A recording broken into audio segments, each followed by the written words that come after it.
안녕하세요. 형광펜 성경과 함께하는 성경 공부. 오늘은 사사기 7장입니다. 여룻바알이라는 기드온과 여룻바알이라는 별명이 왜 붙었냐면은 바알이여 네가 일어나서 스스로 쟁론하라 그런 뜻입니다. 지금 기드온이 바알의 단을 회파하였고 그리고 부인이라고 할 수 있는 바알의 부인 아내가 되는 아세라를 찍어버렸어요. 그렇게 되면은 바알이 신이면은 스스로 일어나서 쟁론해라. 너네 사람들이 바알을 구원하고 있지 말고 보호하지 말고 바알을 위해서 쟁론하고 있지 말고 바알이 신이라면은 지금 자기 단도 무너졌고 자기 부인도 지금 찍혀버렸는데 네가 스스로 일어나서 이 기드온과 쟁론해라. 그런 식으로 말하면서 여룻바알이라는 별명이 붙었습니다. 이제 그 모든 자들이 여룻바알과 그리고 이 백성들이 모든 자들이 이제 미디안과 싸우려고 모였어요. 근데 하나님께서 보시기에 너무 많은 거예요. 내가 못 이기게 하겠다. 왜냐하면은 이스라엘이 나를 거스르게 될 것이고 그리고 자긍하기를 내 손이 나를 구원하였다 이렇게 말할 것이다. 너무 많다. 돌아가라 이렇게 말하게 돼요. 그래서 두려워 떠는 자들이 돌아가게 되고 2만 2천 명이 돌아가게 되고 남은 자가 1만 명이에요. 근데 하나님께서 또 아직도 많다. 돌아가라 그렇게 하시는 거죠. 그래서 물가로 데려가고 내가 그들을 시험하겠다.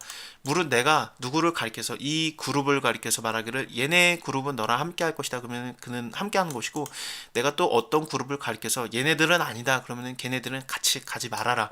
이런 식으로 말하십니다. 그래서 이제 백성들을 인도해서 물가로 내려가게 했고요. 그리고 여호와께서 기드온에게 말하게 되는 거죠. 두 그룹이 나오게 돼요.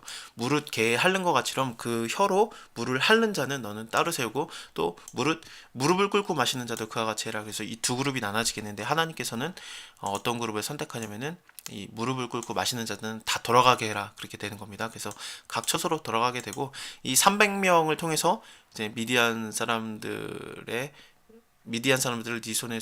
손에 붙이겠다. 그러니까 이 300명을 통해서 너네는 구원받는다. 이렇게 말하게 되시는 겁니다. 그래서 300명만 남게 돼요. 이들은 개처럼 핥는 자였습니다.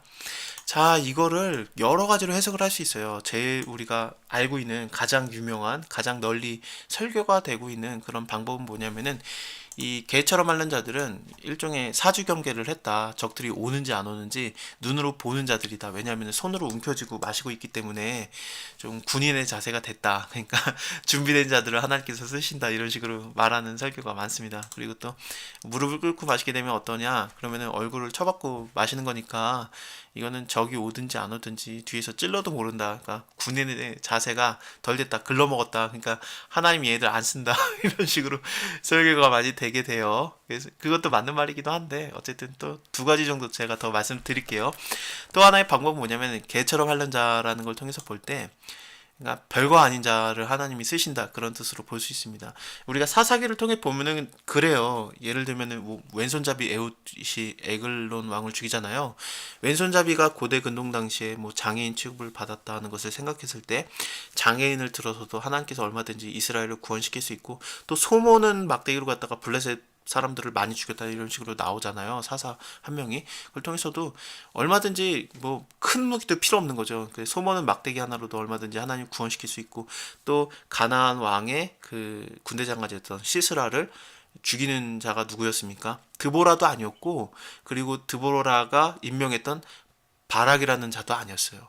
그냥 야엘이라는 어떤 주부였습니다. 장막에 거하고 있다가 시스라가 도망을 와가지고 거기에서 누워서 자니까 그냥 죽여버렸거든요. 그래서 여인을 들어서도 얼마든지 하나님께서는 이스라엘을 구원할 수 있어요. 그러니까 얼마든지 아무나 하나님이 쓸 수 있는 겁니다. 그래서 너네가 스스로 자긍하기를 내 손이 나를 구원하였다. 이걸 하나님이 말하는 걸 통해서 볼 때 이 개처럼 핥는 자들, 그러니까 개처럼 행동하는 자들을 들어서도 얼마든지 하나님이 이기게 할 수 있다. 그것을 보여주는 걸 수도 있습니다. 굉장히 설득력 있어요. 저는 이게 맞는 것 같은데 또 하나의 굉장히 매력적인 해석이 있습니다. 그게 뭐냐면은 이 무릎을 꿇고 물을 마신다. 이게 무슨 뜻이냐면은 이때 당시에 우상을 섬기는 방법이었다고 합니다. 그래서 강이 신이었던 거죠. 이 물가가 신이었던 겁니다. 왜냐하면 물이 굉장히 중요했기 때문에 그렇습니다. 예를 들면은 그 출애굽할 때 첫 번째 재앙이 나일 신이 죽는 거거든요. 나일강이 피로 변하는 거예요. 그들에게 나일강은 신이에요. 그래서 그 10가지 재앙 중에 특히나 10번째 재앙을 제외하고는 그 장자의 죽음을 제외하고는 첫 번째부터 9가지 재앙이 전부 다 애굽의 신들이 무너지는 그런 거였거든요. 그래서 나일강, 너네가 믿던 나일강이 풍요를 가져다 줄 거라고 생각했던 그 신이 피로 변해서 너네를 괴롭게 할 수 있다. 그래서 너네에게 악취를 주고 못모하시고 그렇게 할 수 있다. 그걸 하나님이 보여주신 겁니다. 뭐 메뚜기, 파리, 뭐 이재앙, 뭐 그리고 아홉 번째 재앙이었던 그 흑암 재앙이 왜 무서운 거냐면은 태양신이 없어지는 재앙이었거든요. 그래서 이런 첫 번째 재앙 나일강으로 다시 돌아가서요. 그 강이 신이었던 것을 생각했을 때 마찬가지인 거죠. 이스라엘 사람들이 이 강을 이 물가로 인도하게 되는데 이 물을 신으로 여겼던 겁니다.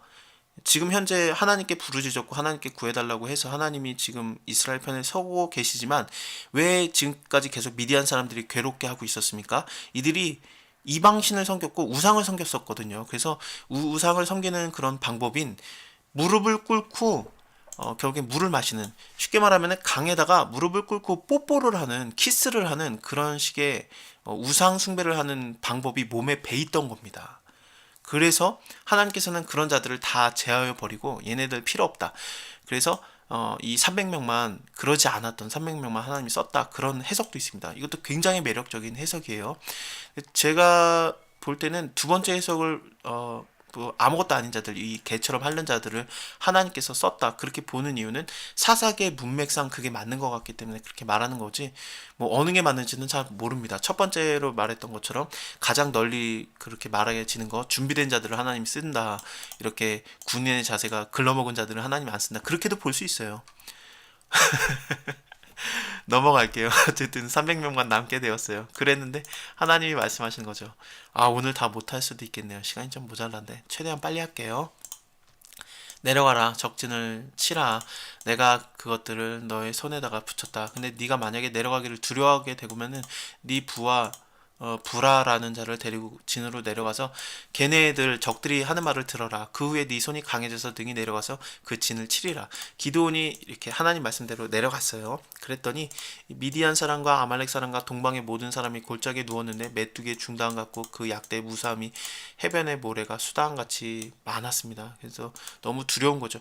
지금 자기는 300명밖에 없는데 여긴 너무너무 많아요. 그래서 두려워하고 있는데, 뭐 두렵다라는 말은 없지만 이 말을 들은 다음에 이제 괜찮아지는 거거든요. 네가 두려워하거든 내려가라 그랬는데 두려우니까 내려갔던 거죠. 그래서 두려워하고 있는 겁니다. 결론은요. 이제 기드온이 한 말을 듣게 돼요. 하나님께서 그들이 하는 말을 듣게 되면 네 손이 강해진다 그랬는데 어떤 말을 듣느냐면은 꿈 얘기를 해요. 그래서 내가 보니까 꿈을 꿨더니 꿈에 보리떡 한 덩이가 미디안 진으로 굴러 들어와서 한 장막에 이르러서 그것을 쳐서 이제 다 무너뜨렸고 그리고 쓰러졌다. 동무가 대답을 하게 됩니다. 이것은 다른 것이 아니다. 이스라엘 사람 요아스의 아들 기드온의 칼날이다. 하나님이 미디안과 그 모든 군대를 그의 손에 붙이셨느니라, 이렇게 말하게 돼요. 그러니까 이 말을 듣고 경배하게 되죠.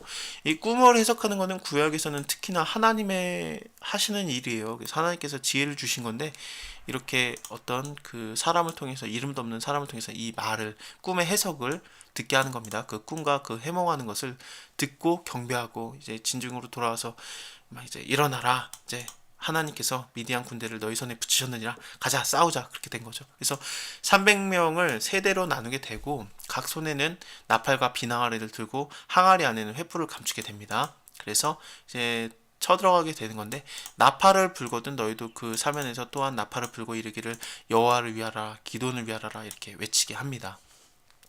마치 여리고성 무너지는 것처럼 이렇게 외치게 하는 거, 그런 게 연상이 되네요. 저는요. 자, 기드온과 그를 쫓는 100명이 이경 초에, 이경이라고 하면은 뭐 10시에서 11시 그 정도 시간이 될 것 같습니다. 굉장히 늦은 밤이 되겠죠. 이은즉 번병에 체번할 때라. 그리고 나팔을 불매 손에 가졌던 항아리를 부수니라.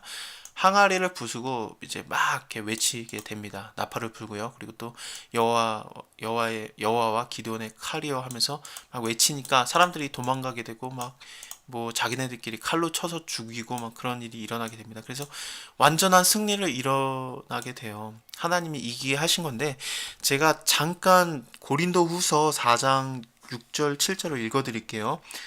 어두운 데서 빛이 비추리라 하시던 그 하나님께서 예수 그리스도의 얼굴에 있는 하나님의 영광을 아는 빛을 우리 마음에 비추셨느니라. 우리가 이 보배를 질그릇에 가졌으니 이는 능력의 힘이 큰 것이 하나님께 있고 우리에게 있지 아니함을 알게 하려 함이라. 우리의 질그릇 같은 몸 안에 하나님의 얼굴 안에 그 영광의 빛이 비치고 있는데 우리가 깨지면 하나님의 빛이 드러나